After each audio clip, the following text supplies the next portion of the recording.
any comparison or not comparison, meaning opposites or similarities between a human brain and a computer, similarities or dissimilarities. Anybody quickly? Yeah.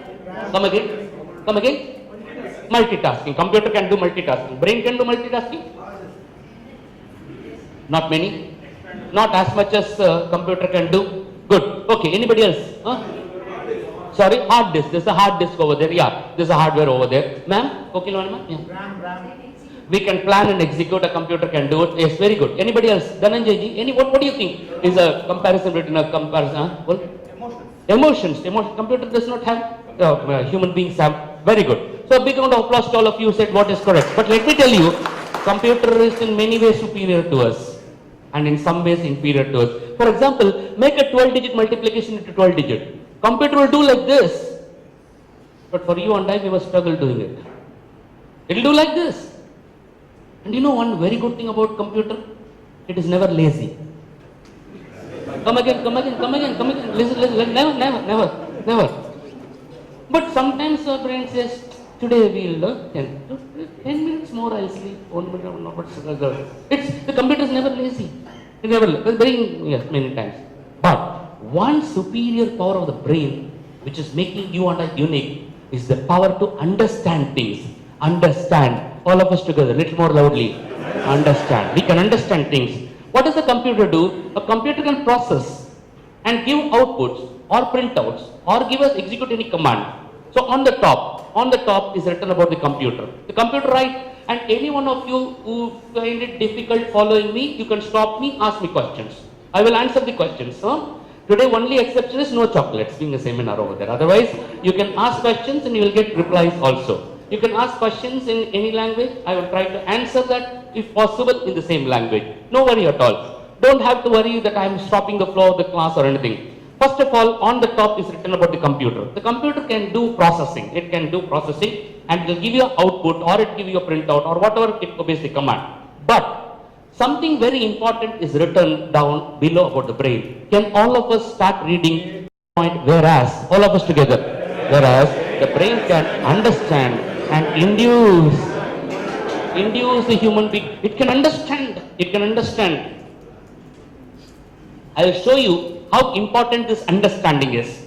I'll show you the difference between a computer and a human brain. Look at this board, all of you. Look at this whiteboard, all of you. Whiteboard. Suppose I draw here. I say this is a flower and this is a tree. Suppose I draw this is a flower and this is a tree. Suppose I draw here. Can tell you what it is like? If this is a flower and that is a tree, then what is it?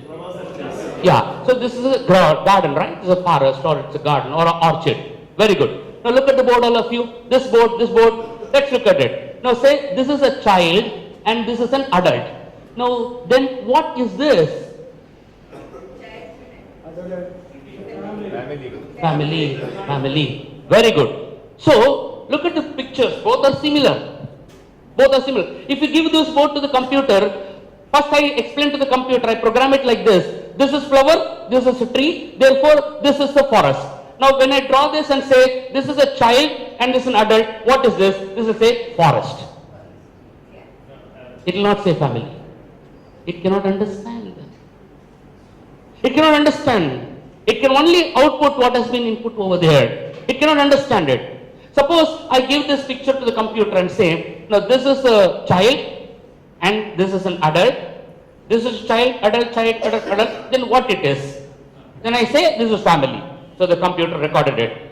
Next time I go and draw on this board and say this is a flower, this is a tree, this is a flower, this is a tree, then what it is?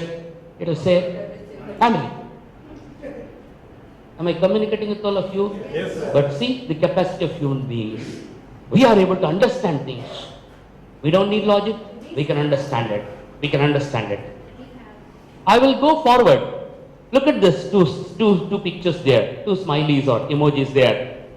Now suppose you give it to a computer and say, find out the differences between this and similarities. The computer will say, both are similar by 92% and they are different only by 8%. That's what the computer will say. Only difference is this? No, this only is the difference over there. Otherwise everything is the same. But your human brain will say, both are 100% different. Both are 100% different. Your brain can understand things. And as a leader, this is a very important capacity which you and I must comprehend here. And today, the first session is going to be on this. Why do we get upset sometimes? Why do we get demotivated sometimes? Why we get inspired sometimes?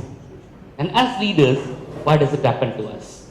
This is only the introduction. Now I'm going to start asking questions to all of you. And please answer the question the way you can answer. Any answer is correct for me. First question I would like to ask you, who is the master of your destiny? Who do you think is the master of your destiny? Quickly answer, all of you. Ourselves, you're right. We are the master.